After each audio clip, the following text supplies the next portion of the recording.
की जय। श्रीमद्भागवत महापुराण की जय। श्री स्वामी सुखदेव जी महाराज की जय। श्री गंगा मैया की जय। श्री यमुना मैया की जय। सरस्वती मैया की जय। तीर्थराज महाराज की जय। विंध्याचल निवासिनी मैया की जय। काशी विश्वनाथ भगवान की जय। अवध धाम की जय। गुरुदेव भगवान की जय। जय जय श्री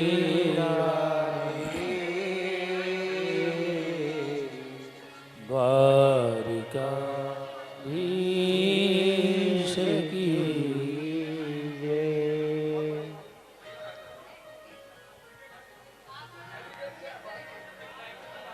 बर्हापीडं नटवरवपुः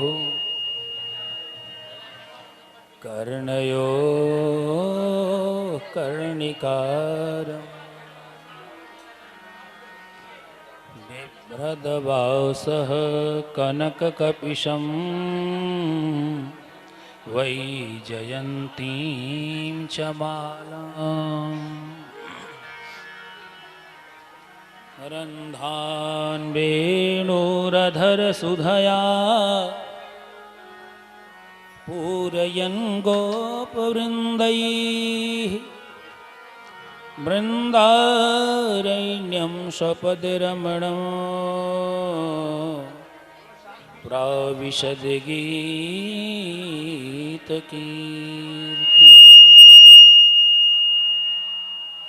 कृष्ण त्वदीयपदपङ्कजपञ्जरान्ते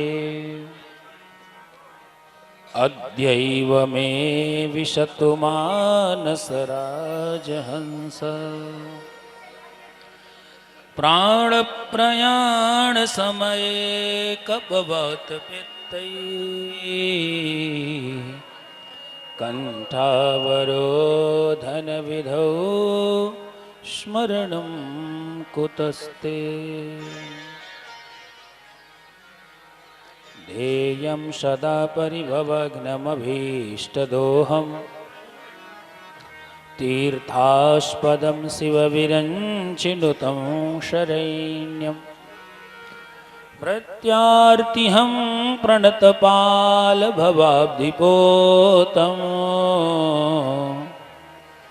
वन्दे महापुरुषते चरणारविन्दम्।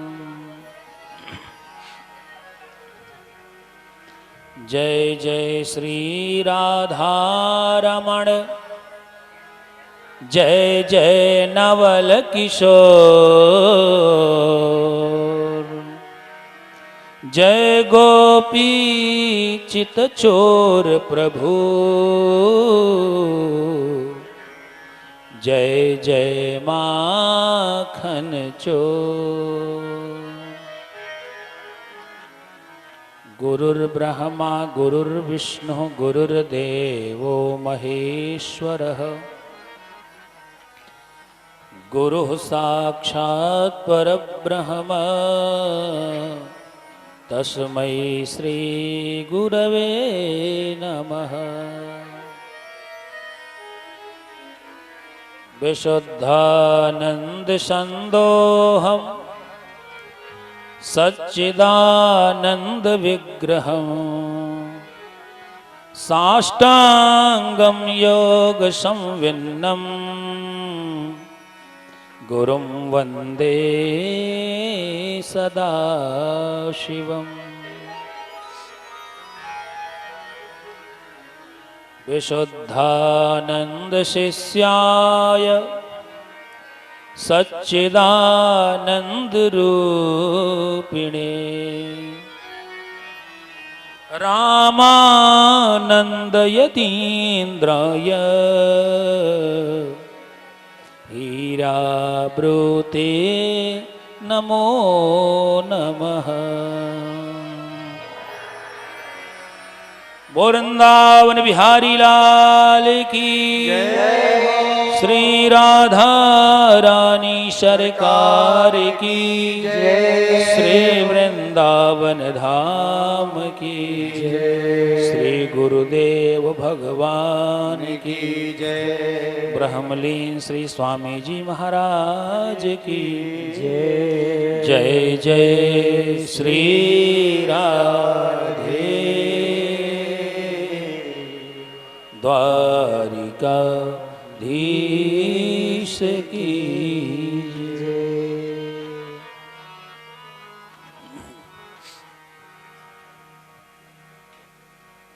यज्ञ में आवाहित देवी देवतागण, आचार्यगण, विद्वत समाज, श्रोतावृंद, संभ्रांत गोयल परिवार, उपस्थित समस्त सदस्यगण, आइए भागवती गंगा के द्वितीय सत्र को आरंभ करने के पूर्व 2 बार भगवान नाम संकीर्तन श्रद्धा भक्ति और विश्वास के साथ।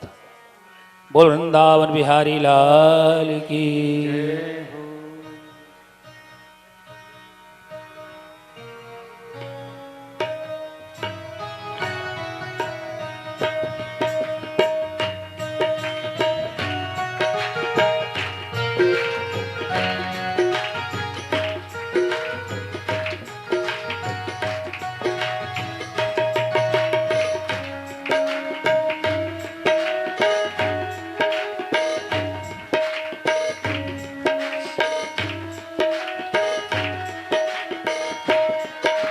राधे राधे गोविंद गोविंद राधे राधे राधे गोविंद गोविंद राधे राधे राधे गोविंद गोविंद राधे राधे राधे गोविंद गोविंद राधे गोविंद राधे राधे गोपाल राधे गोविंद राधे राधे गोपाल राधे गोविंद राधे राधे गोपाल राधे गोविंद राधे राधे गोपाल राधे राधे राधे गोविंद गोविंद राधे राधे राधे गोविंद गोविंद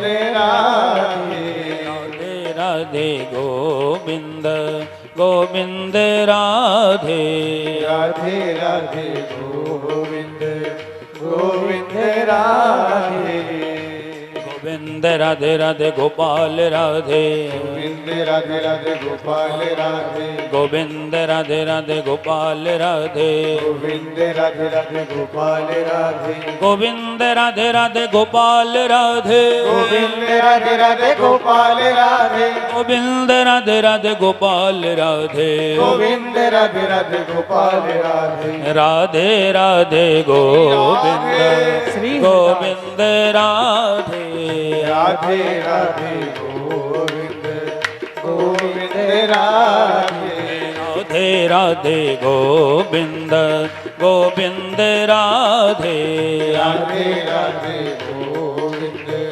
गोविंद राधे गोविंद राधे राधे गोपाल राधे गोविंद राधे राधे गोपाल राधे गोविंद राधे राधे गोपाल राधे गोविंद राधे राधे गोपाल राधे राधे राधे गोविंद गोविंद राधे राधे राधे गोविंद गोविंद राधे जय राधे राधे गोविंद गोविंद राधे राधे राधे गोविंद गोविंद राधे जय राधे राधे गोविंद गोविंद राधे राधे राधे गोविंद गोविंद राधे जय राधे राधे गोविंद गोविंद राधे राधे राधे गोविंद गोविंद